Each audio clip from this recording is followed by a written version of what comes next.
I'm Eggburt, the owner of this station. Check out my website at eggburt.com. That's EGGBURT, eggburt.com. Now it's back to Brad and John. Check out their website at bjshow.co. The BJ Show? Come on, guys. Anyway, here's B and J. John, I'm somewhat amazed at some of the feedback I'm starting to get from the show. It's really interesting. Now, is that a setup to a punchline? Why would you? Maybe I'm just projecting, Brad, because usually if I see a softball up, I'm about to zing you. What? Can you elaborate on that, Brad? Well, matter of fact, just yesterday I got a very interesting email that asked me for more information on the P-51 Mustang as compared to the F-4 Phantom, what I would say how the two would match up in a dogfight. And then I forgot to mention this on Tuesday. I got a very interesting email that wanted me to detail more the runways and their numbers and relative positions out at Lambert, and they wanted me to explain the difference between 1230 left and right and 1129. You've made fun of me because of the fact that that's one of the things where I go off on tangents. But, these people out there appreciate this kind of stuff, John. They do. And now we just got a text from someone who asked, who discovered the ocean, Brad? It was fish, right? And can you throw in a British accent? John's good. He's making fun of me again. Okay. Now we have President Biden who has COVID. Can this election get any weirder? Poor Joe. I mean, it's to the point where it's like, okay, this is so bizarre, so weird. Strange things keep happening.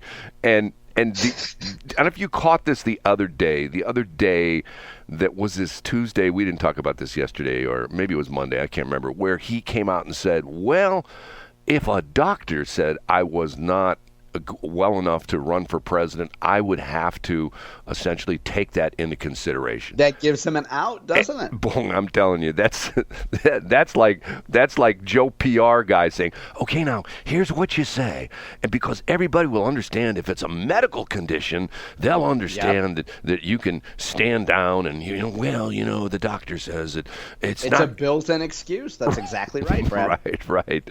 And I'm going like, okay, this is so weird. You keep reading the stories. The stories went away for 2 or 3 days about after the assassination attempt on Trump, where apparently nobody was bugging Biden about dropping out, but now they're going back at it again. I think it might have been after, once again, that Lester Holt interview was just sort of bizarre. Did you watch any of that? No, I saw clips of it on X / Twitter, but I didn't watch the whole thing. And speaking of X is in the news. Oh, is it? Why is that, Brad? Well, yesterday it came out that, and it's interesting because of directly attributable, this is what I've read as a couple stories I read this, that Elon Musk is moving the headquarters of both X and SpaceX to Texas because he is vehemently opposed to the California legislation that came out about kids not having to tell their parents they want to have gender reassignment in school.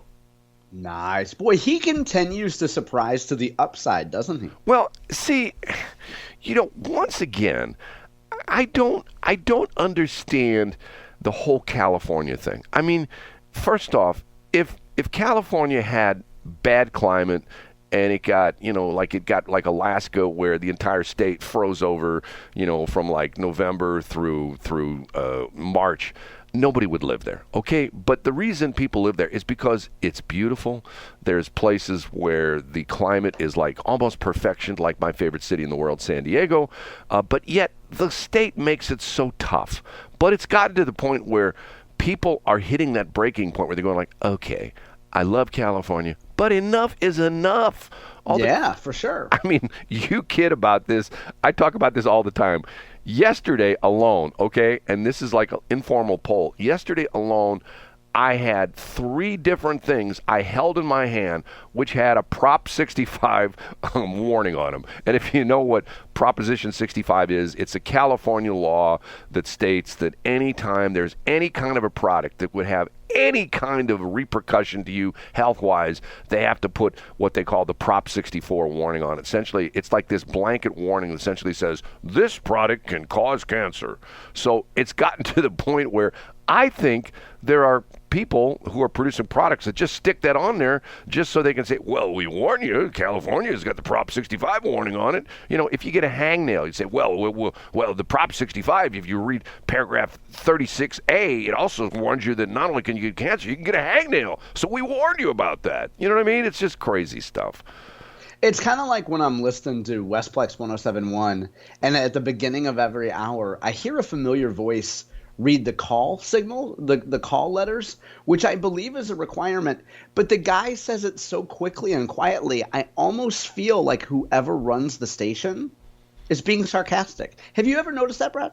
Not being sarcastic. It's the point where most people see. That's the other interesting thing. Don't get me going on the radio business thing, because most people see the reason I got the call letters crap for our AM station was I kid about this all the time. All I have to do is tell people one time my call letters, and they never forget it. And that's true. And I say, well, hey, my station's crap. What? Crap? Yeah, KRAP, crap. And what's interesting about that is I still get people that say, you're making that up. The FCC wouldn't issue those call letters. They got me. Matter of fact, the interesting part of it is, I don't know if you know this or not, I'm not the only one with those call letters as far as a radio station is concerned. There's another set of those call letters out there. You know where the call letters are from? Where are they? I think it's Sioux Falls, South Dakota. That what you don't necessarily understand, most people, and once again, this is aviation stuff, and John's going to say, oh, here he goes again, talking aviation stuff. Okay, the identifier of St. Louis is STL, but technically, the real identifier of St. Louis Airport is KSTL. All the airports around the country, like LAX, its real, true identifier is KLAX. And I believe it's Sioux Falls, South Dakota. Their identifier for the airport is KRAP. And there's a story that someone sent me after I get the call letters about when the FAA issued their identifier to Sioux Falls, South Dakota. The mayor tried to have it rescinded because he didn't want to have on maps, because it shows on the map just as, or like on the airplane schedules, it shows up as RAP. But if I'm not mistaken, if you get what you call the sectionals, which are the things that pilots use, it shows all four call letters. And matter of fact, if you are flying and you tune into the NDB, once again, Brad's talking aviation here, and don't get mad at me if I get these things wrong, because I haven't flown in years. I'm going to be furious, Brad. But if you tune into the identifier for all the fields, it's in Morse code. I don't know if you know that or not.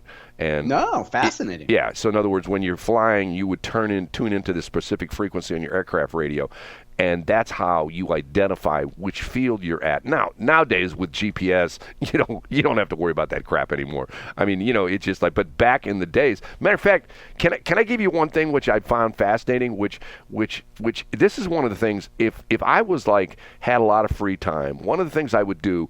There's this incredible history thing that back, I believe, in the 20s, when the Postal Service was trying to essentially speed up the mail service around the country. Can you imagine that, the Postal Service actually trying to speed up the mail service? Yeah. Well, they also hired Bruce Franks to deliver it, and then it didn't get there. Go ahead. Okay. There were no navigation aids. There was no GPS. There was no, what they call NDBs and VORs and all that kind of stuff. Okay. What they did was they put big, giant arrows on the ground. They made them out of concrete. They literally formed them up. And these arrows were maybe 100 feet from front to back. They put them on the ground, and then they had a generator there, and the generator would kick on at night, and they had lights on it, so at night. And these were put out there so that the guys who were flying mail routes could fly from city to city. They had They actually had a chart that showed them, approximately where they're at. And some of the arrows were just straights. In other words, they knew that they were on the right path. And some of them had arrow to the left, arrow to the right, stuff like that. And they literally would look out of their cockpit and say, okay, the arrow says I should go to the left. And there was a particular, and they had a chart that if it said go to the left, they would look at their chart, and the chart would say turn left 30 degrees, and that would take them to the and not necessarily in the Midwest, but they're all over the western part of the country, and there's a bunch of them that are still out there, and there's people that literally, this is one of the things they do on vacation. They drive around the country to look at these arrows.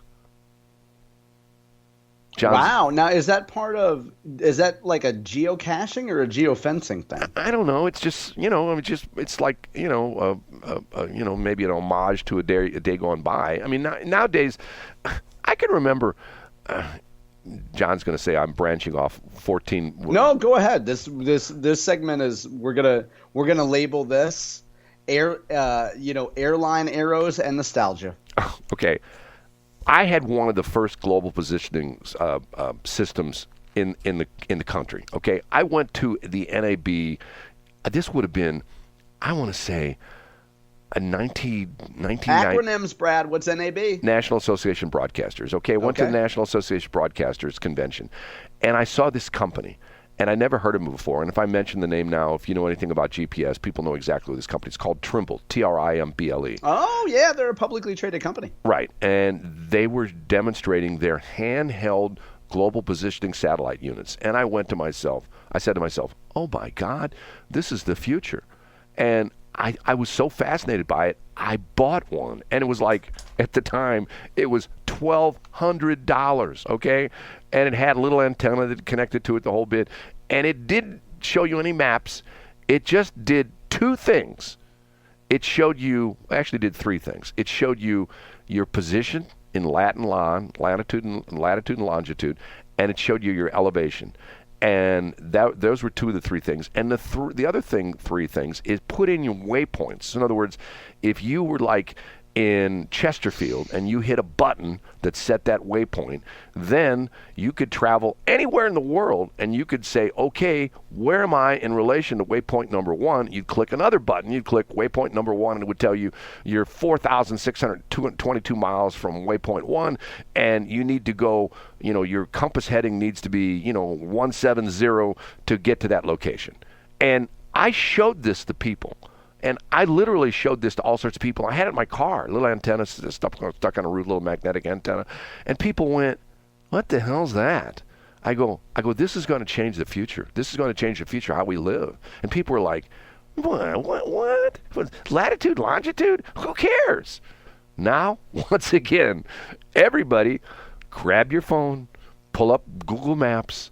What does it do? It, first off, and not only that, the reason that Google can tell you, like if you go on to Waze, which is, did Google buy Waze? Somebody, I think, bought Waze. Somebody bought them, yeah. I use Waze. I like Waze. Okay, but you can go into Google and you can look at the traffic maps. How do they do that? They're using your background information because they know where you're at with GPS. And when there's a bunch of cars that are only moving 25 miles an hour in Interstate 70, when you look at your Waze or your Google Maps thing, the reason they know that is because all those people who are essentially becoming test points, because Google is using their positioning, and they know how fast they're going through the GPS and the whole bit, they know there's a traffic jam there. I'm the guy like in 1993, 31 years ago, showing people this. And the amazing thing was, the more educated people I showed it to, they were like, this is crazy. You've paid how much for that thing? You paid $12 for that thing? You got ripped off. And I had it, and to the point where I took it on a couple of trips, and it was fascinating. I took when my kids were young. My oldest son sort of thought it was cool. My other kids, they thought, what's the dad? This is stupid. But, once again, I saw the future. Well, you put everybody onto TikTok, and thankfully a lot of chiropractors have really implemented that in their marketing plans. Once Brad. again, so that was also I told that story call on your part. I told that story when I made my presentation to Logan. I go, hey, you want the next hot social media is TikTok. People went, TikTok? And one guy actually says, isn't that a Kesha song? That's what I would have said. I would have said, who's this old guy talking about Kesha to our classroom? Well, okay, here's Brad nerddom, okay? Here's a question that I don't think you can answer because this is really deep nerd stuff. What was TikTok called before it was TikTok? Ooh, I don't have. Did it start with a B? It wasn't Binance. Give me a hint. What letter does it start with? Start with an M. Moo. No. I Give Up? It was Musical.ly, and their web address was music. Music.ly. .ly, yes, music.ly. And yeah, you've talked about that on the show before. Right, it was called Musical.ly. And essentially what it was sort of like a not a song sharing app, but it was an app where people, played music and you critiqued it and you did dances and stuff like that. That's how the dance thing started in TikTok, because it used to be that people would do that. They would get a song. And to this day, what's interesting about it is between YouTube and TikTok, how many artists do we have that have bypassed the traditional system that the record companies put in, where you have to have an A&R guy come out to watch you in concert and see you at a bar somewhere, and well, I don't know, maybe we'll sign you. I mean, once again, Justin Bieber. I mean, you can name all the crazy people that were essentially discovered because they had back in the day YouTube videos, and now there's a ton of music that is broken by the fact that people put up on TikTok. And, that's how it becomes very popular, because people like it. And once again, the old method was the record companies controlled everything. If you wanted to be a recording star, you had to get hold on, here goes the voice. You had to get a record deal with the record company. You had to go to them and grovel with them. Please, will you let me go to the studio and record? And you sign a contract with them. And if your record didn't sell 40 million copies the first time, they'd cancel your contract, and you'd be out in the street and stuff like that. Not anymore, I mean, and that's how you found. Now, wasn't Musical.ly, before it became TikTok, that's originally how you found the original version of Yard Signs Suck. And then the newer version, you had them go back, and you had the Dua Lipa singers go back in the studio and do the new version of it, right? John, I have started the next break. Okay, I will admit when I'm wrong. Okay, I will admit when I'm wrong, because when we start block C, even I screw up, C block, next break, I will come completely clean. I will come 100% transparent and say how I was wrong on something. Oh, wow. It doesn't happen often. I mean, you are humble enough to always admit your mistakes, Brad, but I'm just saying you're not wrong very often. So I think we look forward to hearing it. I will come clean with this. And once again, when I tell this story, people will go, oh my God, he's exactly right. I'm the same way. Because anyway, we'll leave it at that. We'll take a break here right now. I'll come back. And I will. You're laughing at me. And not only we'll discuss P-51 Mustangs, and we'll discuss the difference between 1-2 left and right. Okay, out of Lambert. Okay. We got a bloody Brad. Thanks for checking out the Brad and John Show podcast. This segment of the show is brought to you by John Combest's book, Stalking, Harassment, Internet Trolling, A Guide to Recovering and Rebuilding After Online Attacks. It's a great reference if you've ever been the unfortunate target of a social media attack. It's available on Amazon. Just search John Combest. That's C-O-M-B-E-S-T, John Combest, and the book will show up in your search results. Now it's time for another segment of the Brad and John Show. Can you handle it?